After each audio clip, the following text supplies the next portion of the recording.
All right, welcome back, everybody, to the Jiu Jitsu Mindset. Sadly, today, Professor Lucas is traveling and unable to join me. So the podcast won't be as good as it could be, but I'm going to do my best to soldier on without Professor Lucas. We have such good fortune. We get a chance to talk to amazing people. We've talked to just extraordinary guests in the past, and today is another one of those days where we get to talk to someone remarkable. So, Professor Chris Simmerling, thank you for spending time with me today. I'm really grateful that you did. Yeah, thanks for having me. I was a little surprised by the invite. You have had a lot of heavy hitter guests, so you must have gone down pretty far on the list to get me on your show. That's hardly the case, and you're generous to spend your time with us. And should you be a coffee drinker, we of course have Submission Coffee, and I'd be glad to send you that drug. And I'll just tell you ahead of time, it's not been classified as a performance enhancing drug, so it's okay before competition, whatever you want, to load yourself up. We consider Okay, thank you. Yes, thank you so much. It's an unfair advantage out here in Arizona. Professor Chris, we like to talk about jiu-jitsu from the standpoint of this isn't the place that people are coming to know about the latest of techniques and how to hold your body in positions and so on and so forth. We're really interested in talking about jiu-jitsu as something that changes people, gives them a different relationship to themselves, a different relationship to each other, and a different relationship to kind of the life they're choosing. So one of the things that just interests me in general is if jiu-jitsu hadn't have come into your life and you hadn't agreed with yourself you wanted to pursue this, how different of a person would you have been? Like, how did it shape things that looking back on, maybe you didn't even appreciate at the time, but you certainly, appreciated it later? Yeah, I think there'd be sort of an emptiness. I've always played lots of sports, and in sports, you're always looking for, make the big play or to get that recognition. And jiu-jitsu, I think, has given me the ability to continue to strive for that. So to be able to compete and be out there on the mats and have people watch you and, have good performances and bad performances and learn from these things. It just sort of extends jiu-jitsu has extended my athletic career. I grew up ski racing and playing football, and I played professional football for a few years. And, I think when you have a career, not necessarily cut short, but when it's taken away from you, you're going to be looking for something to fill that void. So jiu-jitsu has done that for me. I've been able to extend an athletic career into my 40s. I don't know how much longer I can keep going, but I'm going to keep trying. Well, it's interesting because I'm 53 and I'm a beginning jiu-jitsu athlete. So I started about 4 years ago. And one of the things that was delightful for me was having a game day. Yeah. My game days in my life right now are generally in the form of my business, my family, all these things with extraordinary consequence. However, having a game day that I can assure you that nobody is watching to see if I won or lost my match at a tournament. However, you would think by the way I feel inside that it really matters a lot. Like I get really nervous and anxious and I want to do my best and so on and so forth. As somebody who's been a professional athlete, I am curious that particularly as a professional athlete in football, a discipline other than jiu-jitsu, how did being at the top level of that sport either help you or hurt you in your development as a jiu-jitsu athlete? Because I would imagine in your life, you probably got lots of feedback about how great a football player you were. Yeah, I mean, it's a balance. You need to be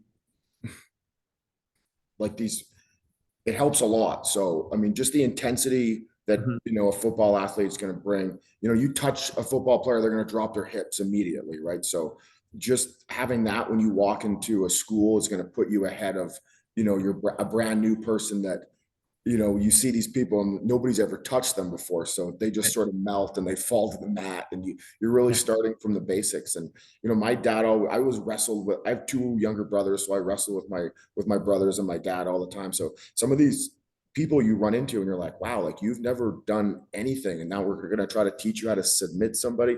So it can be challenging from that perspective, but just the intensity, I think, and the preparation. Jiu-jitsu is not known for having athletes that, I mean, they train hard, but they don't actually really sometimes prepare for competition very well. And I find jiu-jitsu athletes, their mindset isn't quite necessarily focused on winning and preparing as well. I mean, this is changing now. The jiu-jitsu athletes that are coming out now I mean, these guys are, they're taking the right supplements, they're watching their diet, they're training, they're adding strength and conditioning. But previously I felt, jiu-jitsu is sort of the wild west of professional.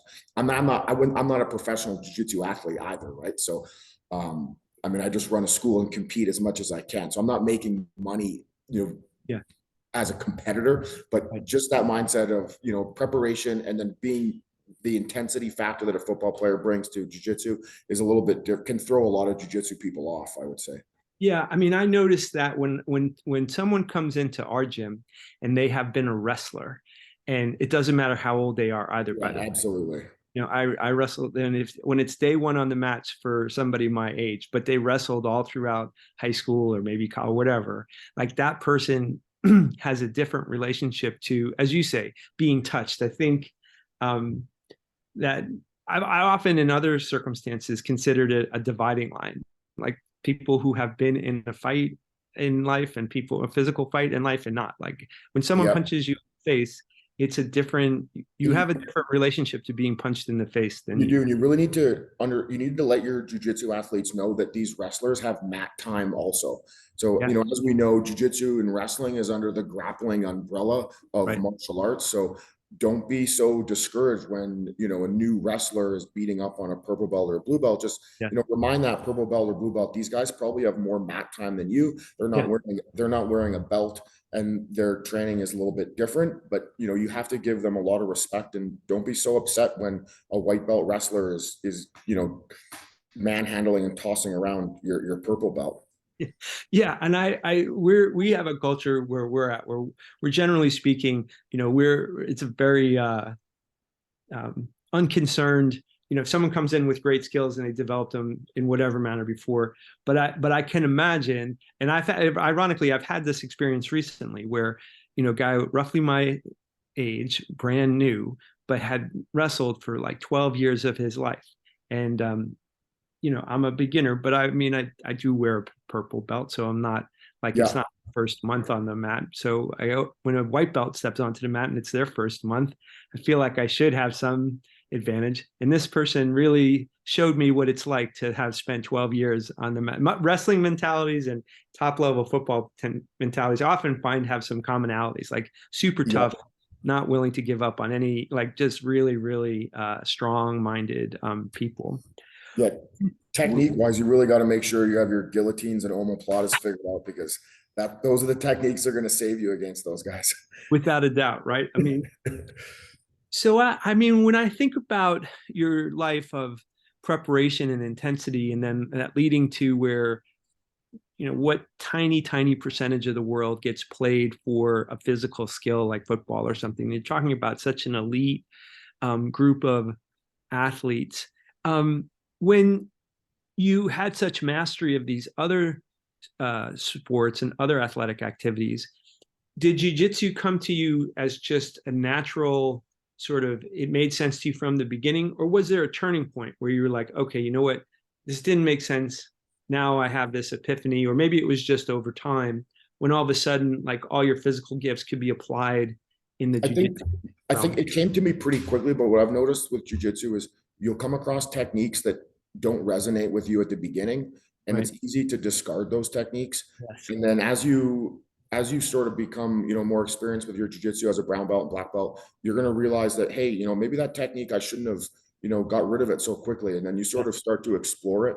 And then you realize, hey man, I can actually add this to my game. So there's been so many techniques that, as a more of an experienced black belt, I've looped back to, that old saying of once you're a black belt, you sort of restart the cycle, begin again. And that really has made sense to me. Like, to be specific, the balloon sweep, for example, when you're open guard bottom and your feet are on the hips, I used to hate that technique. And now I can hit it on like, athletic big people. So just as an example, don't discard your techniques. you may need to put them aside for a little while, but always come back to them because they may resonate with you down the road.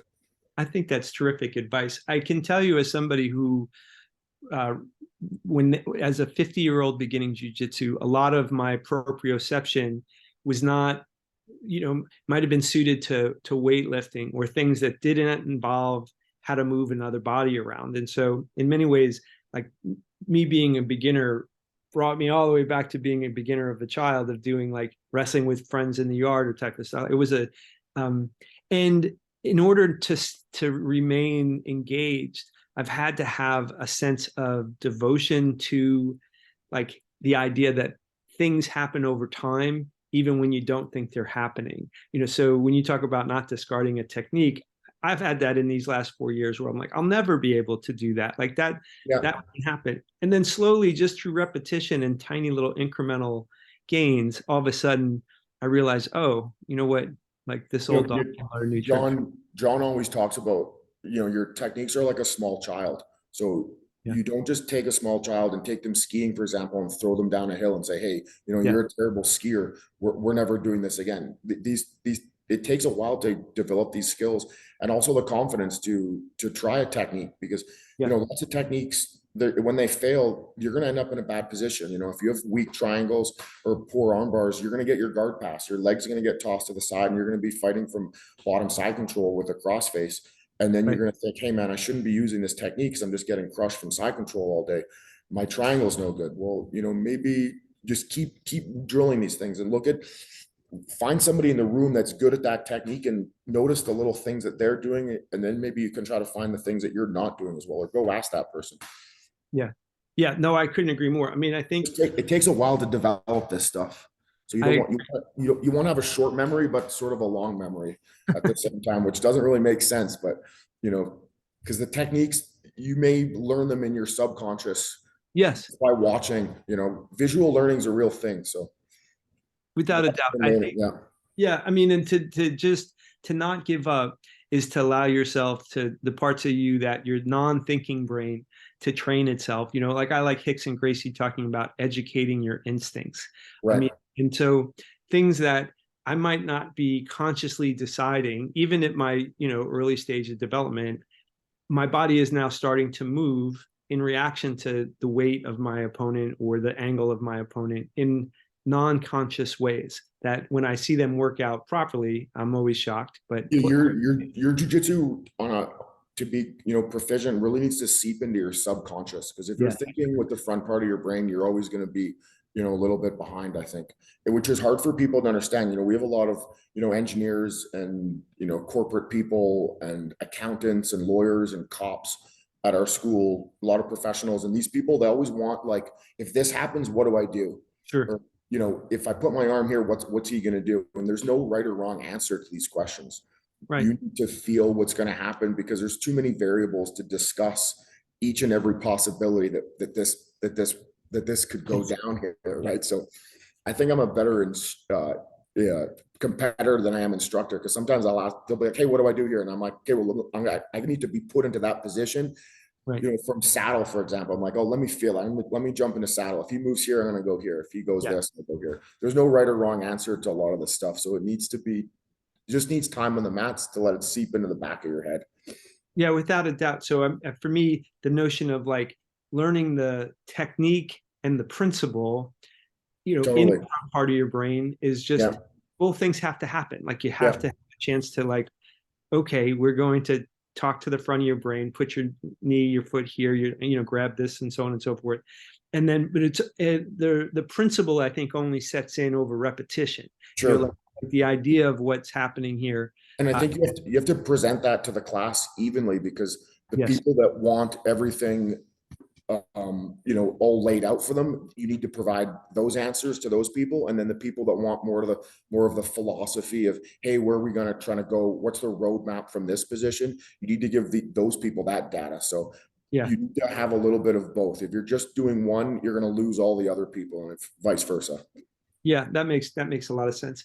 The as a running a school and affecting people as a professor, as a teacher, as a as a coach, counselor, all the things that are wrapped up into the jiu-jitsu professor experience. Do you have any stories that come to mind as perhaps profound changes that you observed, people that came to you wanting to learn jiu-jitsu? Maybe they came because they wanted to get in shape, and maybe they came because they Yeah. wanted I something to have do. I have a bunch, but the most of them, the best ones I see are the 13, 14-year olds that come that are walking with their parents where they're very timid and they're Yeah, shy and they don't really look you in the eyes. They won't shake your hand. If they do, their hand is, very soft. They've never picked up, they haven't been doing any yard work. right. Um, Yeah, and then they train for even just a couple, like a month or two, and then all of a sudden you see them again. They're looking you in the eye, they may be asking you questions, you may see a smile here and there. And then a couple months after that, you get an email from the parents: hey, I just want to let you know that my son or my daughter is, she's not doing this anymore, we have a better relationship, she's getting her homework done, she doesn't have these yeah, challenges at school anymore. So those things, I mean, that's really what it's about. Because once you're in your 40s, it's not really about you anymore. You need to be giving back, and to help a young person um down, with the challenges of being a teenager, and help them out, through those grade 10 and 11 years. Those are really challenging years for a lot of kids. oh, for sure. So to get those emails and see those kids, I really enjoy that. Yeah, I mean, that I agree. I think at every age it matters, but the formative, like, am I a capable human being? If you, Totally. as soon as you can feel that experience of like, oh, I don't think I can do this, to, oh, I can do this a little Yeah. bit, oh, I can do this a little bit better. I mean, for me, your whole life is a process of, you start and you go, and sometimes, hopefully all the things that are important, you don't give up. And so the kids of today, that being put in a position where there has to be an element of danger to feel like it matters. Yeah, you need to have a little risk.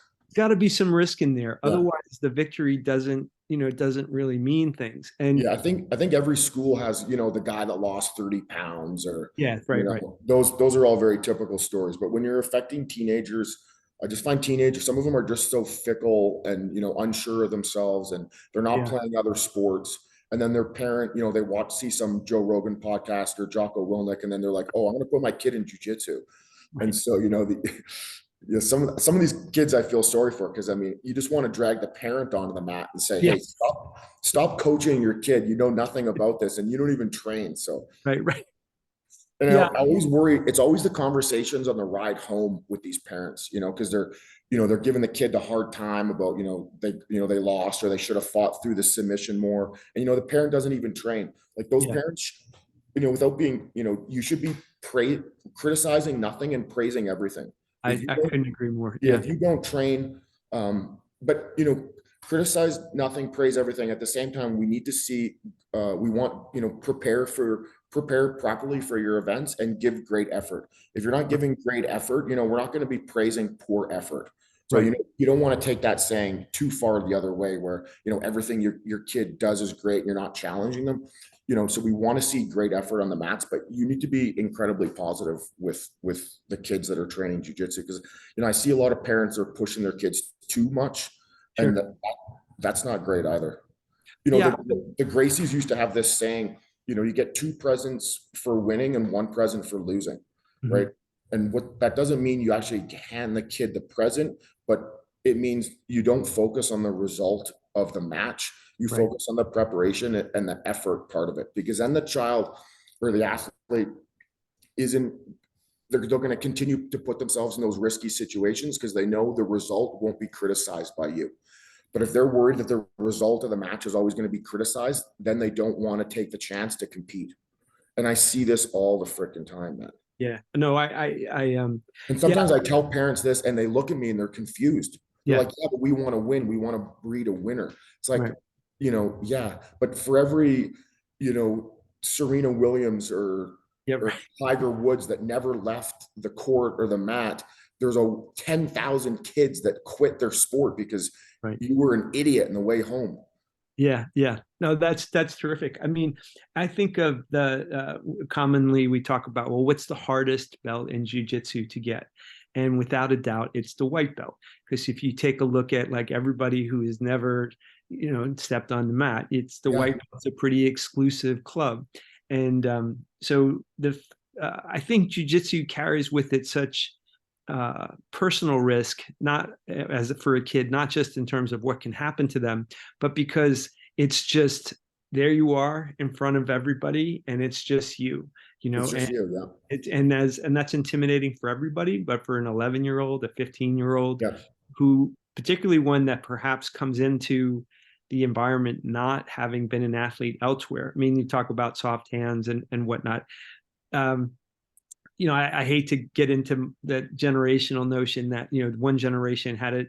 Every generation looks back and says, well, you guys had it easy. And that's been true since the beginning of there being generations. Well, the guys in World War I thought the guys in World War II were soft. So exactly. keep right. that in mind. It's like a pattern of behavior. It's funny. I was listening. There's a book called Generations that talks about cycles of generations. And one of the conversations was about the people of the 20s, the roaring 20s, and they were called flappers, and everybody was like, these are the softest, weakest, right.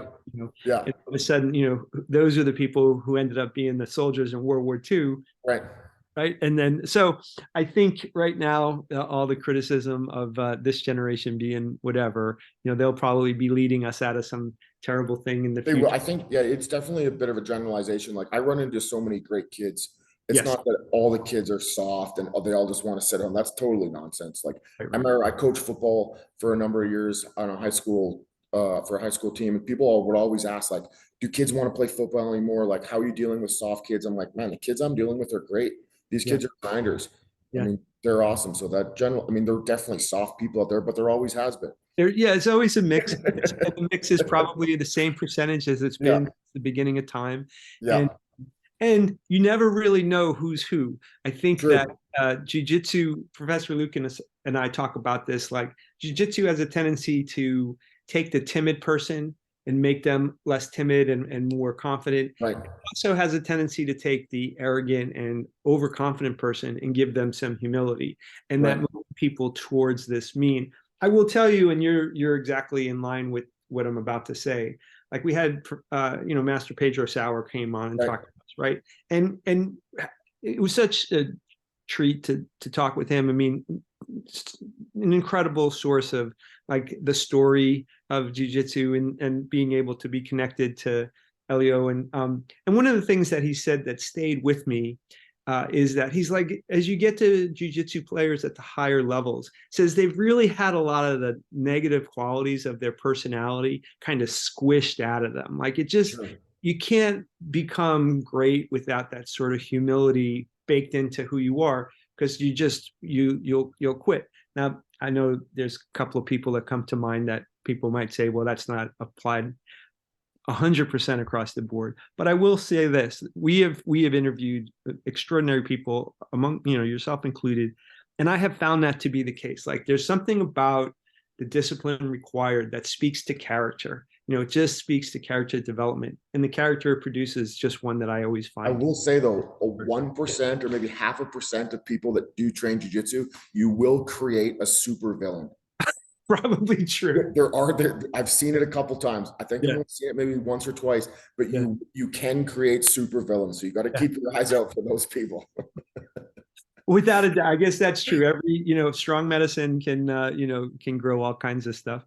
Well, let me ask you to maybe draw some analogies between these disciplines that you've applied to your own life and the disciplines that you've brought to your students and the people around you.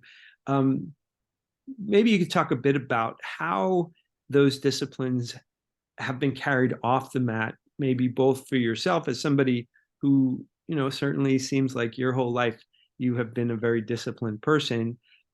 Maybe jiu-jitsu added a flavor to it, but going through these experiences yourself and your students, what do you see differently in how people are conducting themselves when they're not on the mat? Like, that change of someone feeling more confident as a 12-year-old, like, it sounds like that gets played out in ways you can observe. Like, it's not just a feeling, like you can see different behavior. Yeah, I think just preparation for your event is going to provide you a bit of that guidance, Mhm.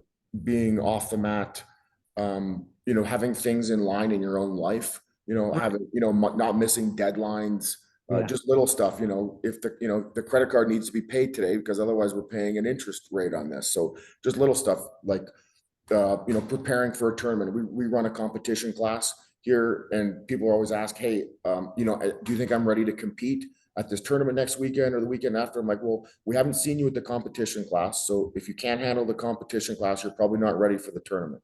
So just taking these things of preparation off the mats Yeah. is gonna that you learn on from jujitsu and applying them to your real life is going to be very beneficial. Just being prepared for what you have coming up next. Being on time. Do I with my kids? Do you have everything you need for your activity that's coming up? Yes. Is your baseball glove in your bag? And Yes. just spending the time and not rushing and giving yourself the time to prepare, I think, is important too. Because if you're rushing with stuff, things aren't done correctly. But if you spend the time and carve out what you need to get done to arrive at whatever situation you're going to arrive in with all the things that you need, Yes. even just, making sure you've had breakfast that morning is Right. going to make a big difference in your day. Yeah. The notion So of preparation. yeah, Yeah. preparation and Preparation. attention to detail, right? I Yeah. mean, that I mean, I see that in myself that there's a lot of consequence to me not being prepared everywhere else in my life. And Right. uh, I can, in my competitions, which are, the old man divisions, I can feel it it is an example, whatever goes on in that competition for me, generally, I know what lack I had headed into it, like Right. being gassed quicker than I expected. Which techniques I've been submitted by, or I submitted somebody, like what did Right. I work on, what was I capable of. And in the rest of my life, like everything is practice for everything else. True. Yeah. If I when and there's an expression that I live by, and it terrifies me, but I use it because it doesn't let me off the hook. Is that how you do anything is how you'll do everything. Right. And when I feel myself being impatient or doing something quicker just because I want to get it done, I know that I'm grooving in that habit of superficialness, as opposed to, oh, let me give this the attention it deserves properly. But we think about the notion of integrity. Like I would like to say that I do everything as I should, like that, but I don't. But I live with that as a mantra. Like, hey, Yeah. you're always training yourself. There's lots of things in our lives that you're not in control of. We can't control the weather, we can't Right. control what other people do, but you are in control of a lot of things in your life. And giving correct and the proper effort towards something is something that you were 100% in control of.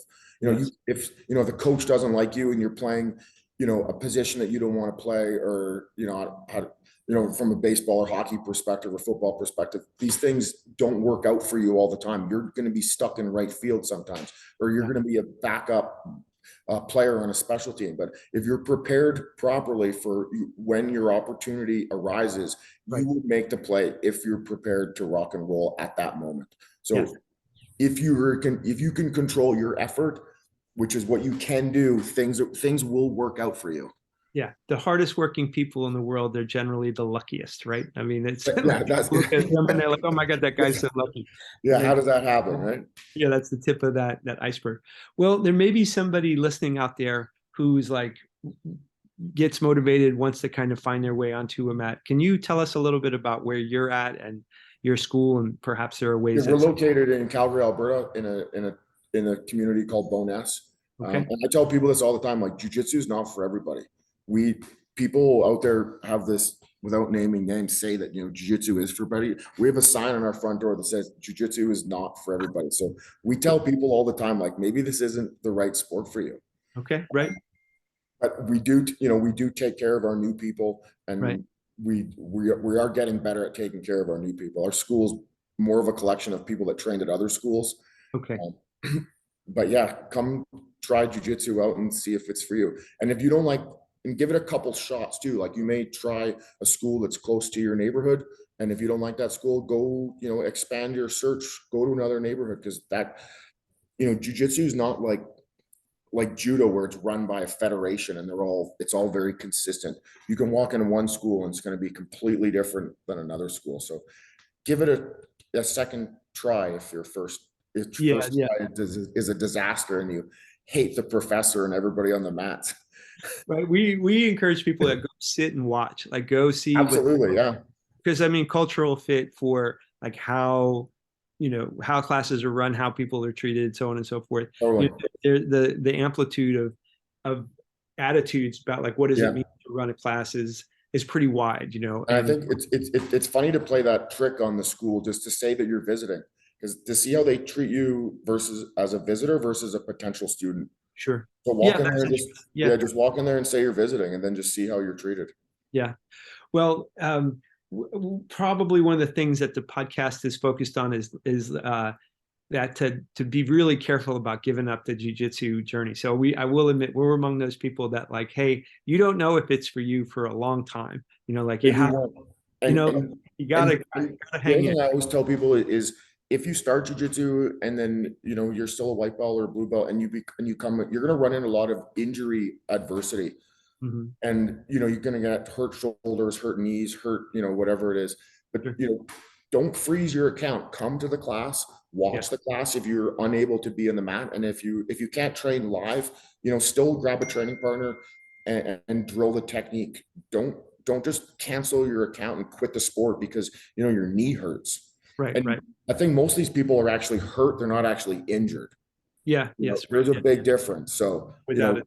you can still, work your closed guard with a hurt knee. I mean, I can't tell you how many times I've been training with, a bad knee injury, and you just, you work bottom positions. We had a student, I mean, this guy was like a high level sledder is like 240, absolute monster, throwing people around. This guy blows his knee out, and he's still training, and blowing his knee out was the best thing that ever happened to his jiu-jitsu. He slowed him. Slowed him right down, so Yeah. if you're going to come across some injury or some hurts, bumps and bruises, just keep battling through it, because when you look back in a few years, you'll be really thankful that you made that decision to keep training. Without a doubt. We had Hiram Gracie at the school doing a seminar, and we were talking about the injuries and so on and so forth. And he said point blank, he says, most of the time the injury is your fault, and so which was a comfort for me, right? In terms of I have a life that does not allow for, like, I have to be capable every day in the Totally. rest of my life so that the time on the mat can't be disrupting the rest of it. And it has required that I have a very humble disposition and tap early, and just we can do this again. There's no reason to always be looking for the edges of what the position is, what I'm capable of any position.